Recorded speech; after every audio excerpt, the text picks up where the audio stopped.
The phone buzzed again, the fourth time in an hour. I didn't need to check the caller ID to know it was Gareth. My fingers hovered over the screen before I finally gave in and answered. Quinn, thank God. I've been trying to reach you all morning. His voice carried that familiar urgency that always preceded a request for money.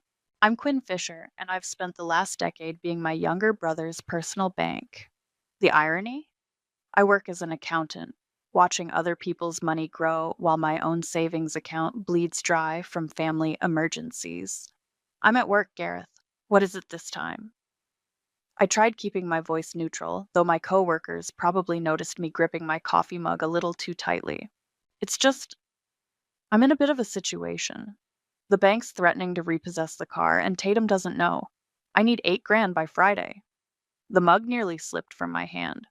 $8,000? Are you kidding me? What happened to the money I lent you last month for the mortgage? Look, things got complicated. Some investments didn't pan out. Investments? I cut him off, my voice rising. You mean gambling? They weren't games of chance, Quinn. I had insider information. Which makes it worse.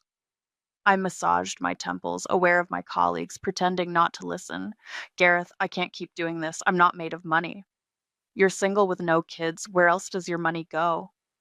The entitlement in his voice made my blood boil. Besides, it's what family does. Mom and Dad would have wanted us to look out for each other. The parent card. He always played it when backed into a corner. Don't bring them into this, I warned, standing up and walking to the break room for privacy. They wouldn't have wanted you gambling away your daughter's college fund. So you're not going to help? His tone shifted from pleading to accusatory. Real nice, Quinn. Real nice. You know what? This is why you're alone. You're nothing but a selfish spinster who cares more about her bank balance than her own family. The words hit like a physical blow. Before I could respond, he hung up. My phone buzzed again, this time with a text from Nicole. Lunch? You look like you could use a break.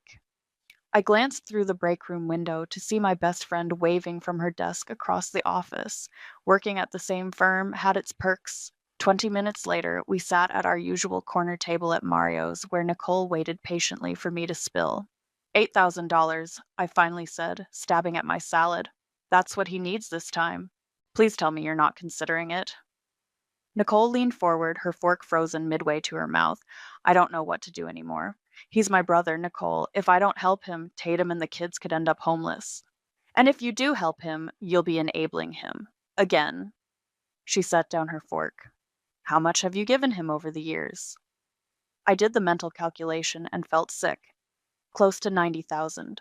Jesus Christ, Quinn. That's a down payment on a house. I know. I know. I pushed my plate away, appetite gone. But every time I try to say no, he brings up our parents or guilt trips me about being single and childless, like that somehow makes my money less valuable. He called you a selfish spinster, didn't he? Nicole's eyes narrowed at my expression. That little shit. You know what? Let him lose the car. Let him face consequences for once in his life. My phone buzzed again. Another text from Gareth. I'm sorry about what I said, but I really need your help. Please don't let me down. The worst part? I showed Nicole the text. He's not sorry about what he said. He's sorry he might not get the money. Then don't give it to him. Nicole reached across the table and squeezed my hand. You're not responsible for his bad decisions. But what about Tatum? The kids? Maybe it's time they knew the truth about their family's finances. Nicole checked her watch. We should head back. But Quinn, promise me you'll at least think about saying no this time. I nodded, but my mind was already racing through possibilities. The lakeside property our parents left us came to mind. Gareth's share was still in my name because he'd been too irresponsible to manage it. Maybe it was time to make some changes. As we walked back to the office, another text came through. I need an answer by tonight. Don't let your family down again. Something inside me snapped. For the first time in years, I felt a strange sense of clarity. Maybe it was time to show my dear brother exactly what letting family down looked like. That evening, I found myself digging through the filing cabinet in my home office, pulling out folders of receipts and bank statements. Each piece of paper told the same story, my brother's endless financial drain on my life. The doorbell rang, making me jump. I opened it to find Carmen, our old family friend and neighbor, holding a casserole dish. Thought you could use some dinner, she said, pushing past me into the kitchen. Nicole called, said you were having a rough day. I managed a weak smile.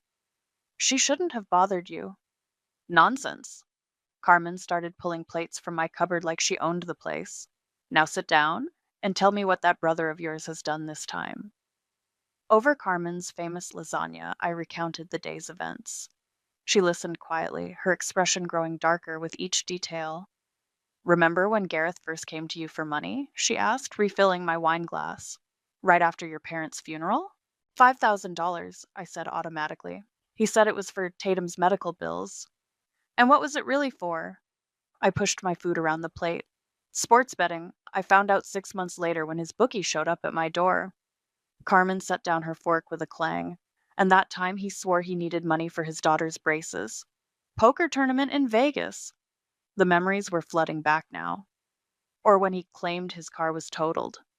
But it wasn't, was it? No. He'd sold it to cover other debts and needed money for a new one.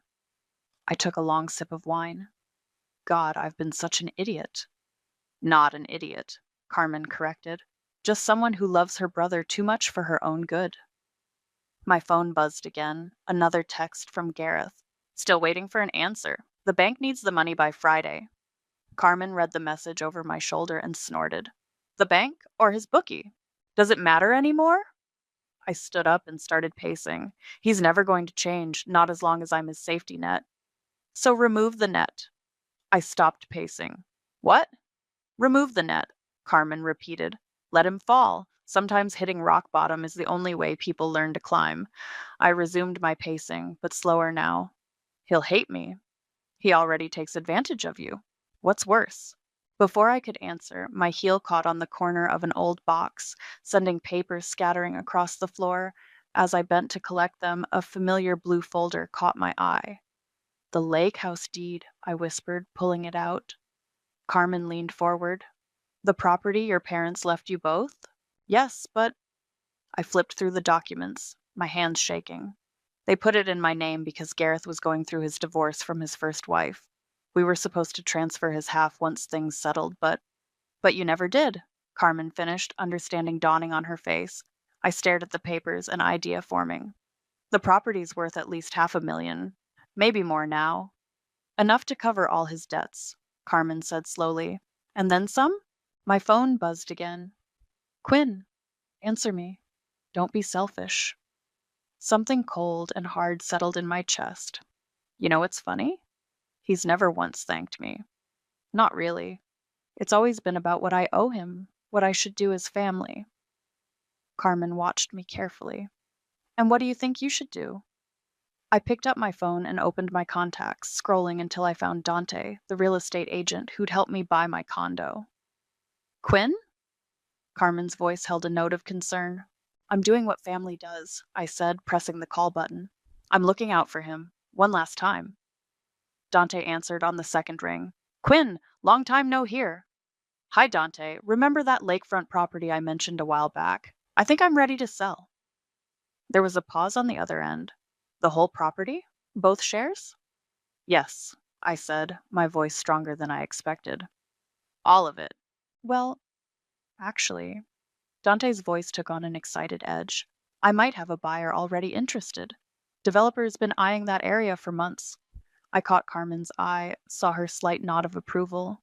Perfect, I said. How quickly can we make this happen? If you're serious, we could have papers drawn up by Friday. Friday? The same day Gareth needed the money. The universe had a sense of humor after all. Let's do it, I said, ignoring the way my hands trembled. Send me the paperwork tomorrow. After hanging up, I finally replied to Gareth's text. Don't worry, I'll have your money by Friday. Carmen stood up, gathering her dishes. You know there's no going back from this, right? I looked at the deed in my hands, thinking of all the summers we'd spent at that lake house as kids, before Gareth learned to manipulate, before I learned to enable. Some bridges, I said quietly, need to burn. The next morning, I met Nicole and her brother Adam at our usual coffee spot before work. I needed level heads to talk me through what I was about to do. You're actually going to sell it? Nicole leaned forward, her cappuccino forgotten. The whole property? Already in motion. I pulled out the preliminary paperwork Dante had emailed. The developer is offering 600,000. Adam whistled low. That's a lot of burning bridges. More like nuclear warfare, Nicole added, scanning the documents. Gareth's going to lose his mind when he finds out. He lost his mind years ago, I said, taking back the papers, along with about 90,000 of my dollars. A text buzzed through. Gareth again. Got the bank breathing down my neck. You said you'd have the money by Friday? I showed them the message. Adam's expression darkened. Does he ever ask how you are? Or is it always about money? Take a wild guess. I typed back a quick working on it before putting my phone away. Have you thought about Tatum? Nicole asked carefully. She has no idea about any of this, does she? The guilt I'd been suppressing bubbled up.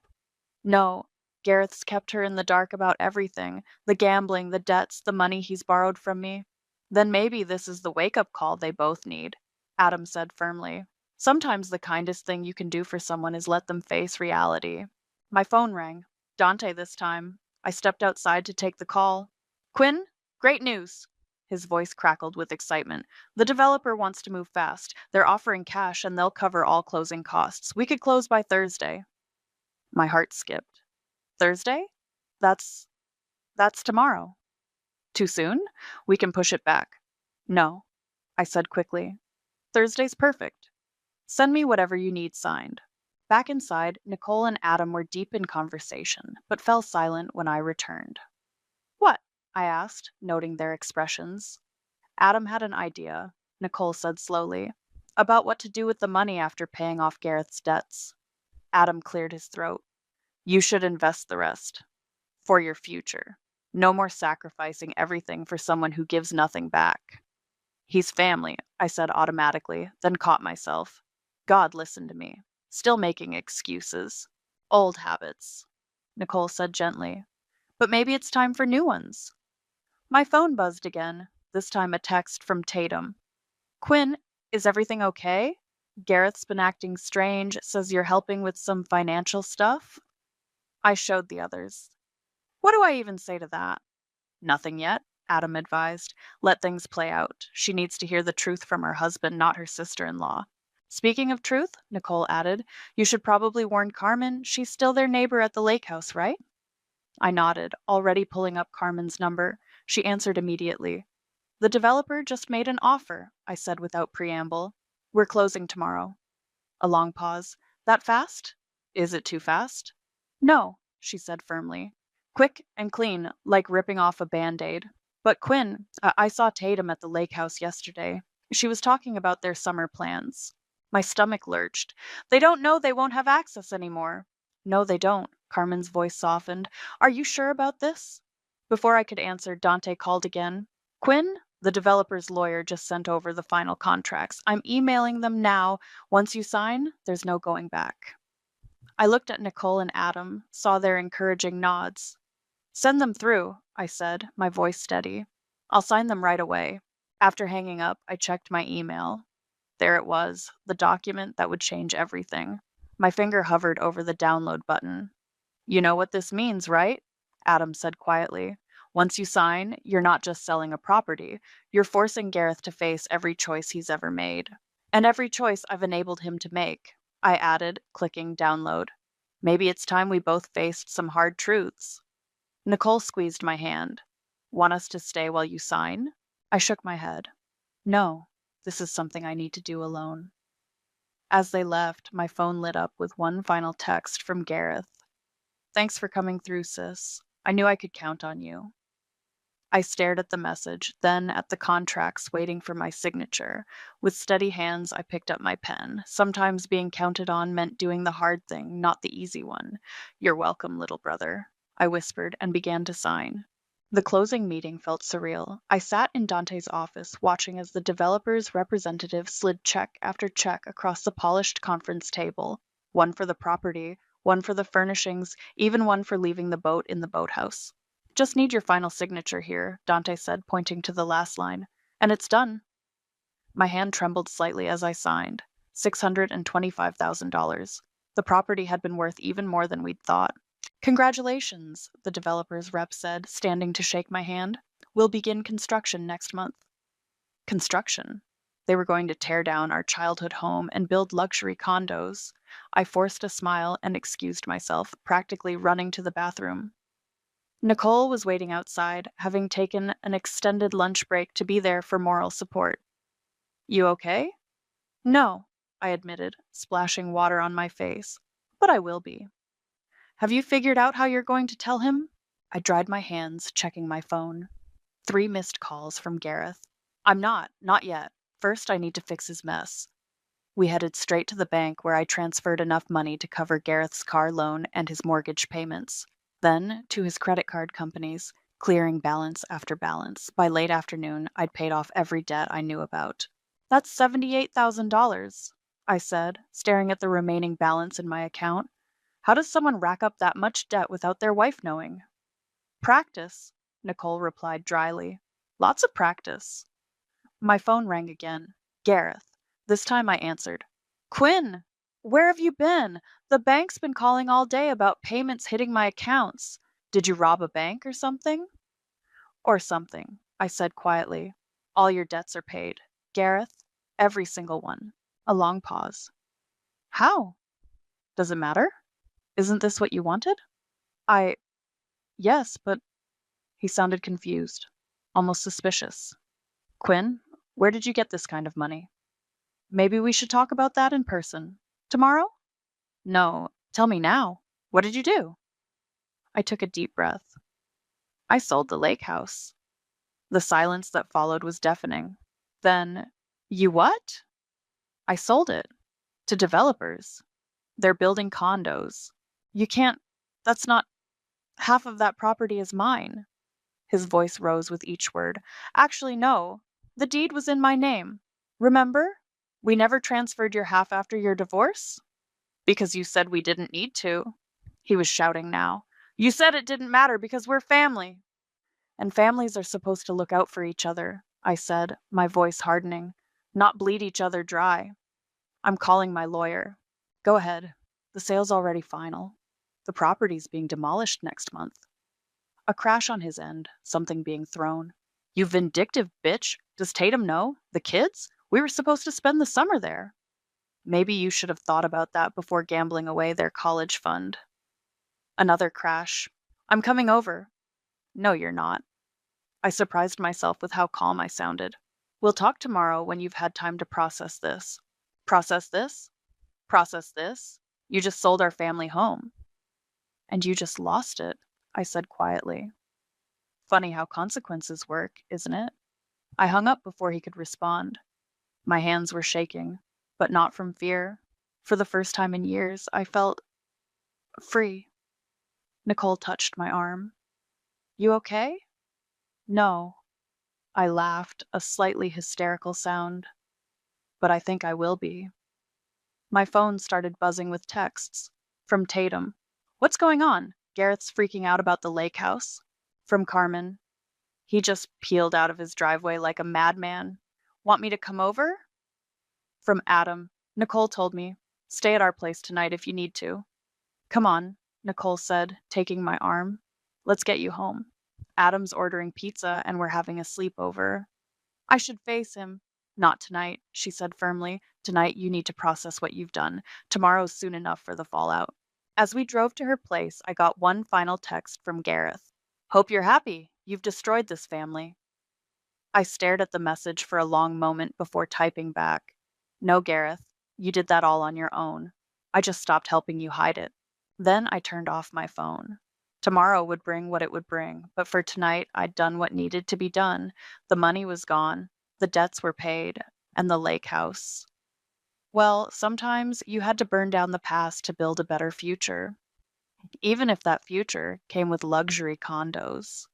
The pounding on my front door started at 7 a.m. sharp. I'd barely gotten home from Nicole's, hadn't even made coffee yet. Open the damn door, Quinn! Gareth's voice carried through the wood. I know you're in there. I took a deep breath and opened it. Gareth burst in, Tatum right behind him. His eyes were bloodshot, his clothes rumpled like he hadn't slept. Tatum looked shell-shocked, clutching her purse like a shield. Tell her, Gareth demanded, gesturing wildly at his wife. Tell her what you did. I met Tatum's confused gaze. I sold the lake house. You had no right. Gareth slammed his fist against my wall. That property was half mine. Was it? I walked to my desk, pulled out a folder. Because these bank statements say otherwise, would you like to explain them to Tatum? Tatum stepped forward hesitantly. What bank statements? Don't, Gareth warned me. No, I think it's time. I handed Tatum the folder. Every loan, every bailout, every time your husband came to me for money over the past 10 years, nearly $90,000 in total. Tatum's hands trembled as she flipped through the pages. This can't be right. We don't have these debts anymore, Gareth cut in, because Quinn sold our family property without consulting anyone. Your gambling debts, I corrected. Your credit card debt, your car loans. Tatum's head snapped up. Gambling? It wasn't gambling, Gareth protested. They were investments. Sports betting is not investing. I pulled out more papers. Neither is poker or online casinos or whatever else you've been hiding from your wife. Tatum sank onto my couch, still clutching the statements. The kids' college fund. You said it was in a special high yield account. Tatum? Gareth started. Did you gamble away our children's future? Her voice was barely a whisper. The silence was answer enough. I paid it all off, I said quietly. Every debt, every loan. He's starting fresh. With money you stole from me, Gareth shouted. Money I protected from you, I shot back. What would you have done with your half, Gareth? Bet it on the next big game? The next sure thing? That's not. Then what was your plan? I stepped closer. Because the bank was about to repossess your car. Your mortgage was 3 months behind. Your credit cards were maxed out. What exactly was your plan? I would have figured something out. Like you always do. Tatum's voice cut through our argument. By going to your sister? By lying to me? She stood up suddenly, swaying slightly. Gareth reached for her, but she jerked away. Don't touch me. She pressed her hand to her forehead. I think I'm going to be. She didn't finish the sentence before her eyes rolled back and she crumpled. Gareth caught her before she hit the floor. Tatum? Baby? He lowered her to the couch, patting her cheeks. Wake up! I was already dialing 911 when her eyes fluttered open. I'm fine, she mumbled, trying to sit up. Just overwhelmed. The paramedics are on their way, I said, hanging up. I said I'm fine. But she looked anything but fine, her face ashen. You're getting checked out, Gareth insisted, his anger temporarily forgotten in concern for his wife. We sat in tense silence until the paramedics arrived. As they checked Tatum's vitals, my phone buzzed with a text from Carmen. Saw the ambulance. Everyone okay? Tatum fainted. I typed back. Being checked now. Low blood pressure, one paramedic announced. Probably stress-induced, but we should take her in for observation, just to be safe. As they helped Tatum onto the stretcher, she grabbed my hand. The lake house? It's really gone? I nodded. I'm sorry. I know you loved it there. Not as much as I loved believing my husband was honest with me. She let go, allowing the paramedics to wheel her out. Gareth followed, then turned at the door. This isn't over. Yes, it is. I met his gaze steadily. The money's gone. The property's sold. And your wife finally knows the truth. It's over, Gareth. You just don't know how to stop. You've ruined everything. No, I said softly. I just stopped letting you ruin me. He slammed the door so hard my windows rattled. Through them, I watched the ambulance pull away, Gareth's car following close behind. My phone buzzed again, Nicole this time. Just heard from Adam. Need company? I stared at the scattered papers, the evidence of a decade of enabling, of a lifetime of manipulation. No, I replied. I think I need to be alone right now. Sometimes the aftermath of a storm was quieter than the storm itself, but that didn't make it any less devastating. 3 days after Tatum's collapse, I sat in my garden, pulling weeds with perhaps more force than necessary. My phone had been suspiciously quiet. No calls from Gareth, no texts from Tatum. Just silence. You're going to kill those poor plants. Carmen's voice came from over the fence. She held up a bottle of wine. Need a break? Minutes later, we sat on my patio, the evening sun casting long shadows across the yard. Heard anything? Carmen asked, pouring generous glasses. Radio silence, but the gossip spreading. I took a long sip. My aunt called to tell me I'm heartless. Two cousins unfriended me on Facebook. Even my mother's old bridge club is taking sides. And how are you holding up? Before I could answer, a car pulled into my driveway, Adam's SUV. He got out carrying a manila envelope. Sorry to interrupt, he said, joining us on the patio, but you need to see this. He pulled out a newspaper, our local weekly. There, in the business section, was a photo of the lake house with the headline, Historic Lakefront Property to Become Luxury Development. It's not the article you need to see, Adam said, flipping to the classifieds. Look. There, in the employment section, was a small notice. Position terminated. Gareth Fisher, Senior Account Manager. My stomach dropped. He lost his job. Apparently, the gambling wasn't just personal. Adam said quietly. He was placing bets from his work computer, using company time, company resources. Oh, God. I set down my wine glass before I could drop it. Did they press charges? No, but they're not giving him references either. He's basically unemployable in his field now. Carmen reached for the paper. Does Tatum know? She's staying with her sister, Adam said, taking some time to process everything, according to Nicole. My phone buzzed. Speak of the devil. A text from Tatum. Can we talk? Alone? She wants to meet, I told them, showing the message. Are you going to? Carmen asked. I have to. I typed back a quick response, suggesting a coffee shop downtown. Want backup? Adam offered. I shook my head. This is between us. An hour later, I sat in the coffee shop, watching Tatum approach through the window. She looked tired, older somehow, like the past few days had aged her years. Thanks for meeting me, she said, sliding into the seat across from me.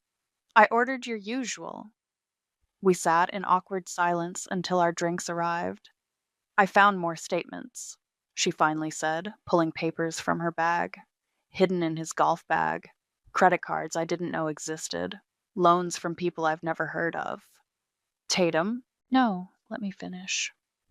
She spread the papers on the table. All these years I thought we were doing well, planning for our future, our kids' futures. But it was all a lie, wasn't it? And you knew. I knew about the money he borrowed from me, I admitted. I didn't know about all this. Why didn't you tell me? Would you have believed me? She stared into her coffee. No, probably not. Another silence fell. He lost his job, she said finally. Did you know? I nodded. Just found out today. He's talking about suing you for the lake house. He won't win. I know. She looked up, her eyes wet. I'm not here about that. I'm here to say thank you. That caught me off guard. What? For forcing the truth out. For making him face consequences. For, she wiped her eyes. For doing what I should have done years ago. Tatum. I'm leaving him, she cut in. Not just staying with my sister, actually leaving. I've already talked to a lawyer. My coffee grew cold between my hands. Are you sure? The kids deserve better than a father who gambles away their future. I deserve better than a husband who lies to my face. She gathered her papers. I thought you should know. And I wanted to apologize. For what? For blaming you. When you sold the lake house, I thought you were being cruel.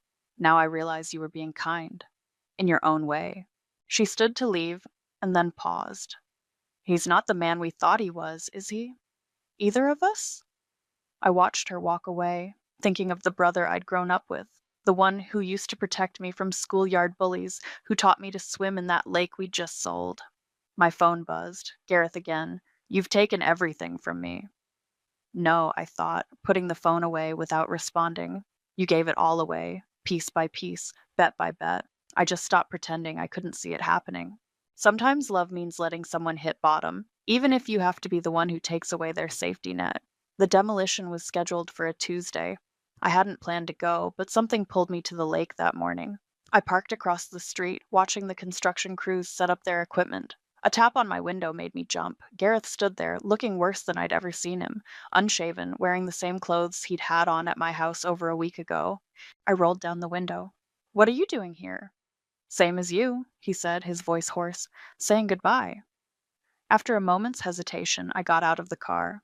We stood side by side, watching the crews work. Remember when Dad built that treehouse? Gareth asked suddenly. The one that fell down in that storm? You broke your arm trying to save your comic books from it. And you stayed with me in the hospital all night. He kicked at a stone. When did we stop being those people, Quinn? Around the time you started seeing me as an ATM instead of a sister. He flinched. I never. Don't. I turned to face him. Don't lie. Not here. Not now. The first crunch of machinery against wood made us both jump. The demolition had begun. Tatum's leaving me, he said quietly. I know. The kids, his voice cracked. She's filing for full custody. Says I'm unfit. Are you? He didn't answer immediately, watching as the excavator took another bite out of our childhood home. I need help, he finally whispered. Real help, not money. There's a gambling addiction program at the community center, I said. Free counseling, support groups. You've researched this? Of course I have. You're still my brother. A crash drew our attention back to the house. The entire east wall was gone now, exposing the kitchen where Mom used to make Sunday pancakes. I found a job, Gareth said. Nothing fancy. Stocking shelves at the hardware store. It's humbling? Good. That's it? Just good? What do you want me to say, Gareth? That I'm sorry? That I'll fix everything? No. He ran a hand through his unwashed hair. I want you to tell me how to start over when you've burned every bridge you ever had. You build new ones, I said simply. Better ones, stronger ones. The excavator moved to the west wing, our old bedrooms. Memories floated out with the dust. Midnight conversations through the wall, secret candy stashes, shared nightmares and dreams. I've been horrible to you, Gareth said suddenly. All these years, taking and taking. And then I called you. Those names. Said those things. Yes, you did. I don't deserve your forgiveness. No, you don't. He looked at me sharply. But that's not how forgiveness works, I continued. It's not about deserving it. It's about earning it every day with every choice you make from now on. A loud crack echoed across the lake as the main support beam gave way. The remaining walls collapsed in a cloud of dust and splinters. I don't know how to be better, Gareth admitted. Yes, you do. You're just scared to try. And if I fail, then you fail, but you do it honestly, without dragging everyone else down with you. The dust began to settle, revealing nothing but rubble where our house had stood. Gareth wiped his eyes roughly. Will you? He cleared his throat. Will you come with me? To the community center? I studied him carefully. To sign up for the program? Yeah. Today, if possible, before I lose my nerve. The construction crew was already clearing debris, preparing the land for its new future. Sometimes, I realized, you had to completely demolish something before you could rebuild it. Okay, I said, but I'm not paying for anything. Not anymore. I know. He managed a weak smile. I brought cash for the registration fee. Earned it honestly, too. As we walked to our cars, he paused. Quinn? I really am sorry. For everything. I know. I looked back at the empty lot. But sorry isn't enough anymore. Show me you mean it. Show Tatum. Show your kids. One day at a time. One choice at a time. He nodded, understanding finally showing in his eyes. As we drove away from the lake, I watched in my rearview mirror as the last pieces of our past were loaded into dumpsters. My phone buzzed, a text from Nicole. Everything okay? No, I typed back. But maybe, someday, it will be. Sometimes the hardest part of helping someone isn't the help itself. It's knowing when to stop helping so they can finally help themselves. The autumn breeze carried the scent of coffee and fresh pastries as I sat at the outdoor cafe, watching people hurry past. Nicole slid into the chair across from me, dropping a thick envelope on the table. The final paperwork from the developer, she said. All done. The condos are officially not your problem anymore. I picked up the envelope but didn't open it. Have you driven by recently? Yesterday. The foundation's already going in. She studied my face. Having regrets? No. Just, I gestured vaguely. Memories. Speaking of memories, Nicole nodded toward the street. Incoming. Gareth approached our table, looking markedly different from the last time I'd seen him. Clean shaven, pressed shirt, clear eyes. He carried a small gift bag. Mind if I join you? I gestured to the empty chair. He sat, placing the bag in front of me. What's this? Open it. Inside was a small wooden box. I recognized the craftsmanship immediately. He'd made it in the hardware store's woodworking workshop. Open the box, he prompted. Inside was a check, not a large one, but significant. It's my first repayment, he said quietly. From my hardware store salary and the weekend moving jobs I've been taking, it's not much. Gareth, you don't have to. Yes, I do. His voice was firm. 6 months of sobriety chips don't mean anything if I don't make amends. Real ones. Nicole excused herself, giving us privacy. How's the program going? I asked, though I already knew. Carmen kept me updated through her weekly volunteer work at the community center. Hard, good, both. He stirred his coffee. Tatum brought the kids to my meeting last week, first time since everything. That's good. Yeah, we're talking about supervised visits. Maybe dinner once a week. He looked up. I'm not asking her to come back. I need to prove I can be reliable first, to them and to myself. A notification pinged on my phone. A news alert about the lake property development. Gareth noticed. Carmen sent me pictures of the construction. He said, it's strange seeing it change. Everything changes. Not everything. He pulled something from his pocket, a small worn photo. Us as kids, sitting on the lake house dock. Some things just get buried under years of bad choices. Gareth, let me finish. Please. He set the photo down. I've been talking about you in my meetings, about how you enabled me by always being there with money, but also how you saved me by finally saying no. How selling the lake house was the best thing anyone's ever done for me, even though I hated you for it at the time. And now? Now I understand that rock bottom has a purpose. It shows you what's real, what matters. He pushed the photo toward me. I found this while packing up my old office. Thought you might want it. I picked up the photo, remembering that day. Mom had just taught me to fish. Dad had promised Gareth he could drive the boat next summer. Keep it, I said, sliding it back. Put it somewhere you can see it every day. Remember who we were, who we can be again. You think we can? I think we're already starting to. My phone buzzed, a text from Carmen. Gareth's 6-month sobriety celebration tonight. You coming? I showed him the message. You don't have to, he said quickly. I know things are still. What time? He blinked. 7, at the center. I'll be there. He stood, emotion flickering across his face. Quinn, I know. I managed a small smile. Me too. After he left, Nicole returned. You okay? Getting there. I picked up the wooden box, running my fingers over its careful craftsmanship. He made this himself. Small steps. Better than no steps. My phone buzzed again, Tatum this time. Taking the kids to Gareth's celebration tonight. Want to sit together? I looked at the lake house demolition notice still lying on the table. The past was gone, bulldozed into memory. But maybe that's what we all needed. Clear ground to build something new.